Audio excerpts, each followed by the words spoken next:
বাংলাদেশের রাজনীতিতে আগামী জাতীয় নির্বাচন ঘিরে নানা টানাপোড়েন চলছে, আর এই টানাপোড়েনে ভারতের ভূমিকাও গুরুত্বপূর্ণ হয়ে উঠেছে। দীর্ঘদিনের আস্থাভাজন দল আওয়ামী লীগ নিষিদ্ধ থাকায় ভারতের জন্য নির্বাচনের সমীকরণটা কঠিন হয়ে পড়েছে। অন্যদিকে ভারত বিএনপি ও অন্য উদীয়মান দলগুলোর সঙ্গে নতুন করে সম্পর্ক ভাবতে বাধ্য হচ্ছে। অন্তর্বর্তী সরকারের নেতৃত্বে থাকা মোহাম্মদ ইউনূসের সঙ্গে ভারতের সম্পর্ক খুব একটা উষ্ণ নয়। সংলাপের ক্ষেত্রেও সীমাবদ্ধতা রয়েছে, আর এই সময়েই ভারতের কাছে বাংলাদেশের কিছু স্পর্শকাতর দাবি, যেমন শেখ হাসিনার প্রত্যাবর্তন, সাড়া পায়নি। একই সঙ্গে সংখ্যালঘুদের নিরাপত্তা, বাণিজ্য সীমাবদ্ধতা ইত্যাদি ইস্যুতে দুই দেশের মধ্যে টানাপোড়েন স্পষ্ট।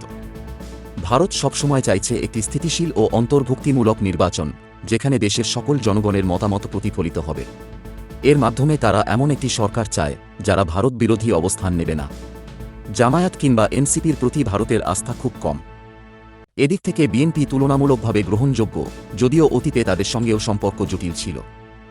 বিশ্লেষকদের মতে এনসিপির প্রভাব এখনও দুর্বল, আর জামায়াতের অতীত ইতিহাস ভারতের জন্য উদ্বেগের বিষয়।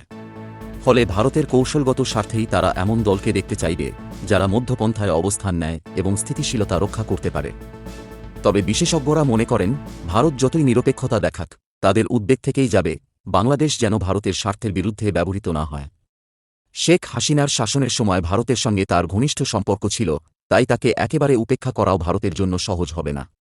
সব দিক মিলিয়ে বাংলাদেশের নির্বাচনে ভারতের অবস্থান একটি জটিল কূটনৈতিক অঙ্ক হয়ে দাঁড়িয়েছে, যার সঠিক সমাধান সময়ই দেবে।